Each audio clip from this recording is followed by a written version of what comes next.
Nagbago ng plano si Pulong. Yung dating 16 na bansa, o ngayon dalawa na lang. At hindi na 2 months. Hindi na 2 months. Dati December 15 to um to February 20. O ngayon ano na lang, January 2 to January 30. O yan. Ha? Bakit? Ano kayang dahilan ng pagbabago ng plano ni Pulong? Yan. O mga kabunyog, mga kababayan, yung original na request ni Pulong Duterte na tinawag na World Tour, binago na ni Pulong. Nadala sa pressure. Nadala sa pressure. Kasi talagang grabe ang reaksyon ng mamamayang Pilipino. Grabe ang reaksyon ng netizens. Tayo, kasama na doon.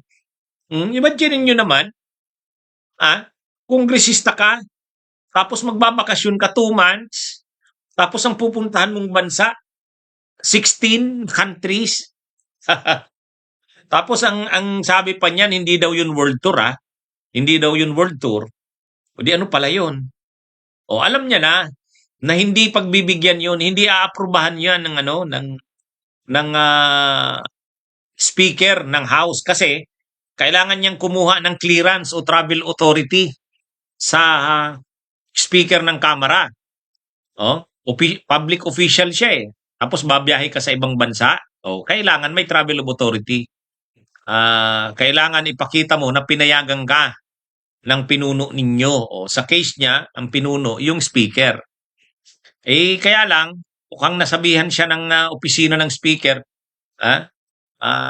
pasensya na, pero mahirap na mag-grant yung gusto nyo. Grabe ang reaksyon ng netizen, ng mamamayang Pilipino, lalo sa social media. Ngayon, nakarating sa kanya yan. Kaya, pinag-isipan niya, ginawa na lang ngayon, dalawa. Dalawa na lang, mga kabunyog, dalawang bansa. Mula sa 16, dalawang bansa. Ang bansang pupuntahan niya ay the Netherlands at Australia. Yun na.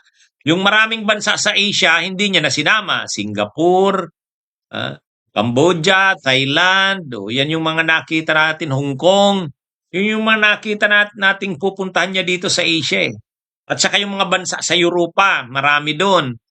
Germany, France, Belgium, Switzerland. Inalis niya na yon. The Netherlands na lang. Ngayon, bakit? Bakit nagplano? Bakit nagbago ng plano si Pulong? Dahil nga alam niyang hindi magagrant ng yon. Hindi aaprubahan yun ng speaker ng House. Napaka-negative,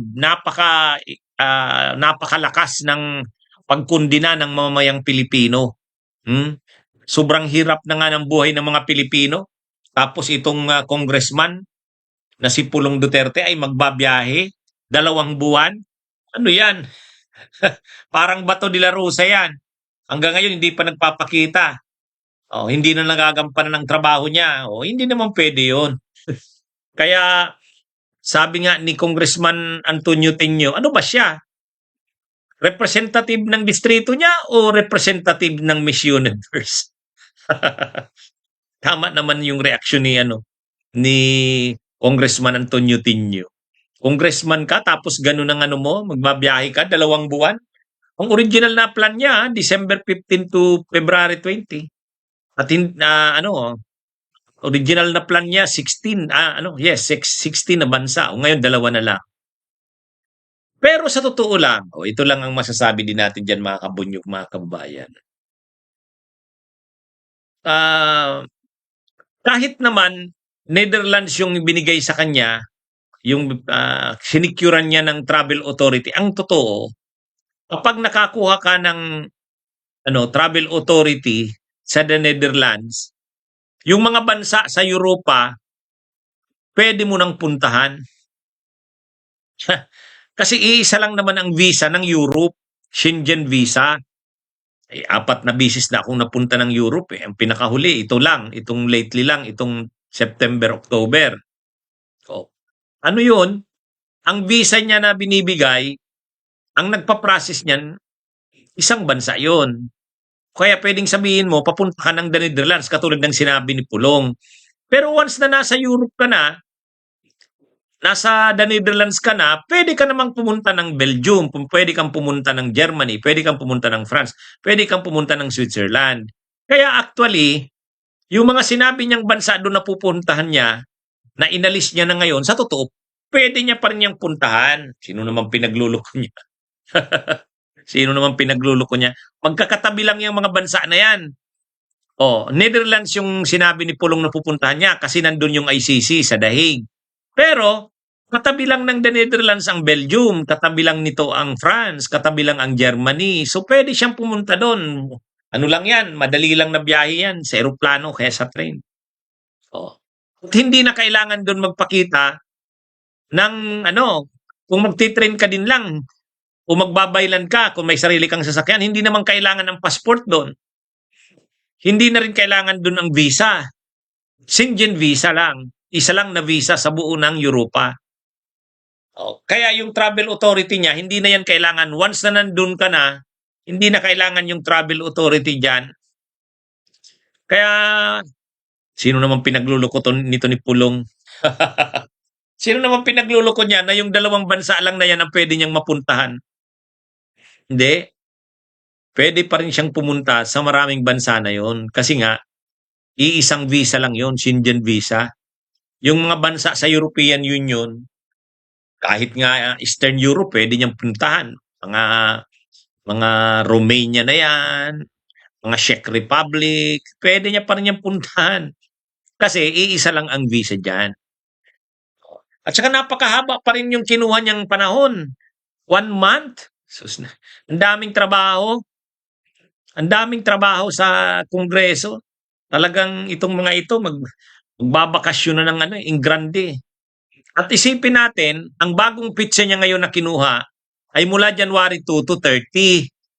Ay kaya lang, mula ngayong December, itong mga susunod na araw, break na sa Christmas yan.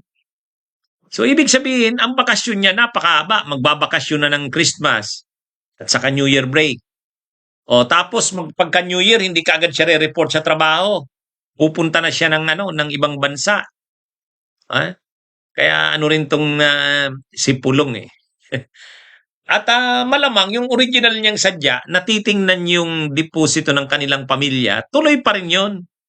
Tuloy pa rin yun kasi hindi lang naman sa Netherlands siya saka sa Australia pupunta. Pupunta pa yan sa ibang bansa. Hindi niya lang dineclare kasi nga matiteknikal siya. Ayaw niya, baka ma-disapprove yung kanyang application. Pero once na nandun na siya sa Europe, once na nandun na siya, libre na siya dyan mag-iikot sa mga bansa na yon. At posibleng yung mga accounts nila nandun. Yan yun, mga kabunyog, mga kababayan. Anyway, ang importante dito, kahit papano, na ipakita natin na kapag tayo nag-iingay, kapag tayo nagboboses ng ating pagtutol, yan ang Kaya achievement din natin yan. Kahit papano, 2 bansa na lang yung in-apply niya, naobliga siyang tapyasan ang mga bansa.